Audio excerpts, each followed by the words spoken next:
Pour moi, un écopreneur, c'est quelqu'un qui va entreprendre effectivement pour créer de la valeur, mais qui va peut-être le faire différemment, dans le sens où on va chercher à s'inscrire dans le territoire sur la longueur. Et moi, j'aime bien en fait faire un parallèle avec la permaculture. C'est comme ça aussi que je suis arrivée aux écopreneurs. C'est ce qui m'a parlé. C'est imaginer l'entreprise comme un champ en fait qu'on va cultiver, défricher, aller chercher en fait quelles sont les racines qui vont permettre après à l'entreprise de s'inscrire sur du long terme. Voilà, pour moi, un écopreneur, c'est ça. On va bien préparer le terrain, se former, être encadré pour après pouvoir perdurer et se lancer parce qu'au moment du lancement, il y a énormément de contraintes et de choses à gérer. Et si on n'est pas préparé à ça, je pense qu'on peut vite perdre pied ou avoir envie de s'arrêter. Ce qui a été mon cas parce que j'ai déjà eu une entreprise avant et voilà, j'ai manqué de soutien, je pense, et ça m'a fait arrêter. Et là, la formation écopreneur permet d'avoir un cadre, des moments où on se rencontre, on partage, on est soutenu, on a beaucoup de conseils. C'est ce dont j'avais besoin. J'aime bien l'idée de régénérer le vivant à travers les relations artistiques. Mes valeurs principales sont la créativité, la transmission, le lien social. On a choisi en fait de s'inscrire dans ce quartier qui est en surveillance, on va dire, c'est pas un quartier prioritaire, mais en tant qu'artiste, en fait, on cherche à créer du lien, à être en rapport avec les habitants, le quartier, en proposant des projets participatifs. Je crée et j'anime des ateliers de mosaïque, qui sont destinés aux particuliers, mais je suis aussi en train de monter une proposition d'atelier auprès des entreprises. C'est ce qu'on appelle le team building. J'ai à peu près 3 à 4 ateliers par semaine.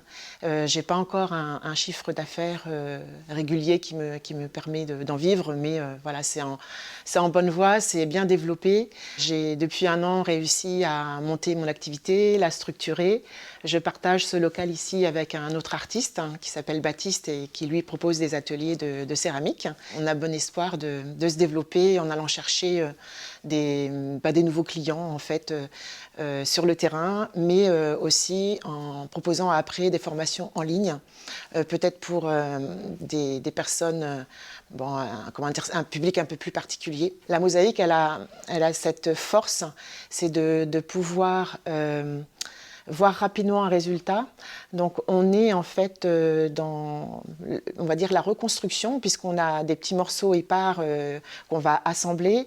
Pendant ce moment de création, on ne pense plus à rien, donc on a quelque part le mental qui s'apaise. Et on aime bien avec Baptiste, l'artiste avec qui je partage l'atelier, on invite les gens à reprendre le pouvoir de leurs mains. Voilà, et en reprenant le pouvoir de ses mains, en étant dans l'action de la création, on a le mental qui s'apaise. Il y a quelque chose comme ça qui est assez extraordinaire et on voit rapidement le résultat. Donc la mosaïque, c'est tangible. Et donc ça permet de reprendre confiance en soi aussi en voyant ce qu'on est capable de faire de joli en fait, à travers la création artistique.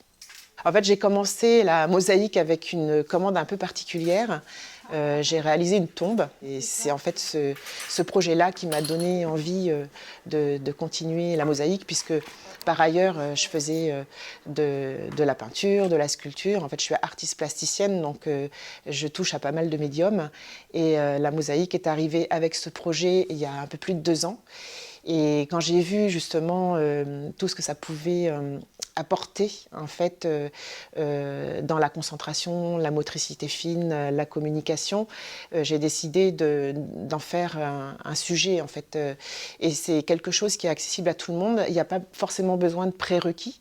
C'est-à-dire on peut commencer la mosaïque sans savoir dessiner. Voilà, c'est un peu comme un puzzle, on va venir poser en fait de la matière et ça suffit déjà pour enclencher quelque chose de nouveau. Je te stoppe juste 2 secondes dans ta vidéo pour te parler de quelque chose qui est important. Je m'appelle Benjamin Broustet, j'ai créé plusieurs entreprises régénératrices de la planète et des humains ces 15 dernières années. Je suis notamment le fondateur d'Écopreneur, de Permaculture Design, d'une entreprise dans la gestion de l'eau et de l'éco-construction. Et si tu regardes cette vidéo, c'est peut-être que tu cherches du sens dans ton quotidien en lançant pourquoi pas une entreprise à impact pour la planète et les humains. Peut-être que tu n'as pas encore d'idée, peut-être que tu ignores par où commencer, ou alors tu l'as peut-être déjà lancé cette entreprise mais elle peine à devenir rentable ou à passer au niveau supérieur. Donc si tu es dans ce cas-là, je t'invite à t'inscrire à mon prochain webinaire dans lequel tu vas apprendre comment l'écopreneuriat peut créer un style de vie avec plus de sens, d'autonomie, de liberté. Les clés pour trouver une niche utile, alignée à tes valeurs et rémunératrices. Les 4 étapes indispensables pour bâtir un business durable et générer un revenu stable. Tu cliques juste en dessous dans la description pour t'inscrire. Allez, je te laisse continuer la vidéo. À plus tard. Alors, on s'appelle les ateliers Mozzacéram, comme mosaïque et céramique. Et puis, c'est un petit clin d'œil au fromage, la mozzarella, puisque la mosaïque, c'est d'origine italienne. Et bon, voilà, on est aussi gourmand, donc Mozzacéram avec un Z. On trouvait que c'était assez facile à retenir. Et puis, on aime bien aussi la fin du mot, âme. Voilà, parce que hic, c'était un peu plus problématique. Donc Mozzacéram, ça apporte aussi de la rondeur, de la douceur, et c'est ce qu'on aime, ce qu'on aime véhiculer en fait dans nos ateliers. Les personnes qui viennent, qui apprécient énormément ce rapport humain en fait qu'on peut mettre en place dans l'accueil, la transmission et l'accompagnement. Voilà. Le centre de formation dans lequel je travaillais, où j'étais formatrice en architecture et design, a fermé. Donc il a fallu que je me réinvente. Et c'est dans cette optique de reconversion professionnelle aussi que j'ai passé le pas en fait. Alors j'avais déjà l'intuition de mon activité, mais il me manquait une structure, une méthode, un cadre. Et c'est ce que j'ai trouvé auprès des copreneurs. On est vraiment accompagné du début jusqu'à la fin, donc c'est très riche puisqu'on va travailler le mindset. On a aussi des cours sur les réseaux sociaux, sur comment structurer son activité. On va aller chercher profondément en fait, le sens de ce qui nous anime. Et c'est ce qui nous permet après aussi d'avoir un modèle économique viable et de s'inscrire dans la durée. C'est ce que j'ai cherché auprès des copreneurs et ce que j'ai trouvé puisque je suis dans cette phase de développement et j'aurais pas pu en fait, je pense, être aussi peut-être rapide puisque là ça fait 1 an que j'ai commencé la formation et j'ai déjà un local professionnel, j'ai des clients et ça va demander à se développer assez rapidement, je pense, dans les mois à venir. Ça fait peur de se lancer, de se dire qu'on va être aussi dans l'entrepreneuriat où on n'a pas forcément des revenus réguliers comme un salaire tous les mois. Donc c'est à ce moment-là on a le plus besoin aussi de soutien et de conseils et de prendre le temps en amont de bien préparer le terrain pour pouvoir après justement s'assurer un avenir stable. Et la formation écopreneur, elle m'a apporté aussi de la stabilité dans le stress que ça peut générer, puisqu'on peut à tout moment poser des questions, rencontrer des coachs qui vont nous guider, nous rassurer ou nous aiguiller vers d'autres pistes, puisque des fois on prend un mauvais chemin et on est par l'intermédiaire de rendez-vous réguliers réaiguillés en fait sur des pistes qui nous permettent de ne pas rester bloqués par exemple dans une situation où, qui serait anxiogène et il y a un accompagnement vraiment de terrain. Le module Mindset, il est, on pourrait croire déconnecté de l'entrepreneuriat, en fait pas du tout. Pour être entrepreneur, ça demande aussi de la confiance en soi, ça demande de pouvoir gérer ses émotions, le stress. Et ce module-là, il est vraiment essentiel parce qu'il permet d'aller repuiser dans ces valeurs justement qu'on va poser tout au départ de la formation. Donc on sait pourquoi on s'est lancé, on arrive à voir où on va. Et ce module-là, il nous permet de rester droit, en fait, aligné, on va dire, dans nos idées et dans notre entreprise. On apprend tout ce qui est marketing de vente. Moi, c'était un domaine que je ne connaissais pas du tout, qui m'était complètement étranger. Mais on le fait vraiment de manière sincère, c'est-à-dire qu'on va chercher des arguments qui nous parlent et qui nous portent profondément. Donc, c'est quelque part juste peut-être de la mise en forme et des outils qui permettent d'aller plus loin en fait. Aujourd'hui, pour développer une entreprise, par exemple, on va beaucoup s'appuyer sur les réseaux sociaux et il y a des techniques en fait de communication, des choses comme ça. Je connaissais pas du tout et c'est vrai que ça aide et puis on voit aussi rapidement les résultats en testant 2 versions par exemple différentes. On arrive à voir que telle image elle va être plus percutante qu'une autre. Voilà. Donc tout ce qui est marketing digital, communication, C'est vraiment des outils qui me sont utiles encore aujourd'hui et que je ne connaissais pas en démarrant la formation. Il y a effectivement une communauté et des écopreneurs. Donc on se retrouve une fois par an sur un séminaire qui est vraiment très riche de rencontres, de partages. On a aussi des ateliers de travail, mais ça permet de créer du lien aussi avec d'autres écopreneurs. Et pour démarrer mon activité, j'ai lancé un financement participatif, un crowdfunding pour acquérir un four à céramique. Et là, en fait, je me suis aperçue de l'importance de la communauté puisque j'ai pas mal de personnes qui ont participé à ma campagne de financement. Alors aujourd'hui, je propose des cours à des particuliers essentiellement. Donc j'ai à peu près 2 à 3 cours par semaine. Et j'ai pour projet de développer en fait mes cours de mosaïque en entreprise.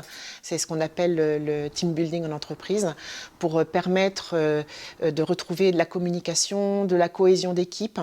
Et voilà, c'est ce qui va, je pense aussi, me permettre de me développer. En tout cas, c'est l'objectif que j'ai en fait pour stabiliser mon business plan économique. Donc, pour l'instant, je suis sur des cours particuliers. J'organise aussi des stages qui vont être plus sur le bien-être, en fait, comment retrouver de la confiance en soi, retrouver de la motricité fine aussi et de la cohésion. En fait, il y a dans la mosaïque une symbolique qui se fait d'elle-même en fait dans les matériaux, puisqu'on va réassembler des morceaux. Et quelque part, ça peut être comme une reconstruction aussi de quelque chose. Alors après, pour tout ce qui est financier, je suis dans une phase de création, donc effectivement, c'est pas très confortable encore pour l'instant, mais je travaille à développer mon chiffre d'affaires en étant encore soutenue par les écopreneurs. Mais on arrive, en fait, quand on est vraiment passionné par un projet, on arrive à redéfinir ses priorités et à s'en sortir, en fait, tout simplement. Mon objectif, c'était d'avoir une activité viable, centrée sur l'art. Comme on dit, vivre de son art, même si c'est une expression que j'aime pas, parce que on est vivant malgré tout. Mais voilà, arriver à dégager un chiffre d'affaires avec une activité artistique, c'était un de mes objectifs. Et aujourd'hui, je suis sur la bonne voie, donc voilà, je suis vraiment contente de ce choix. Donc les projets, c'est de pouvoir développer du team building en entreprise, essentiellement pour développer mon chiffre d'affaires, trouver de nouvelles opportunités et m'appuyer aussi sur un réseau que j'avais avant. Et donc quand j'ai commencé à parler de ma nouvelle activité de mosaïste, j'ai eu des propositions en fait, d'intervention dans les entreprises. Donc je vais développer ça à l'avenir de plus en plus. Je recommanderais la formation écopreneur à toutes les personnes qui souhaitent créer leur entreprise en fonction de leurs valeurs profondes en fait, et qui ont besoin aussi d'un accompagnement bienveillant, riche, à plusieurs niveaux. On a souvent la peur en fait, qui est présente pour se lancer dans une nouvelle activité. Donc, ça peut être des personnes en transition professionnelle, en reconversion ou pas, qui ont tout simplement un projet de création d'entreprise. Et en fait, la peur, elle passe en faisant. C'est dans l'action que la peur s'en va. Et je crois que les écopreneurs, c'est une formation anti-peur. Je ne sais pas si je peux dire ça comme ça, mais ça nous apporte en fait un tel soutien qu'on va de l'avant, et en allant de l'avant, les choses se font et on prend confiance et on se dit qu'on a eu raison de se lancer. Et cette formation, elle est vraiment très riche à ce niveau-là. Il ne faut pas hésiter de faire appel à ce genre de formation.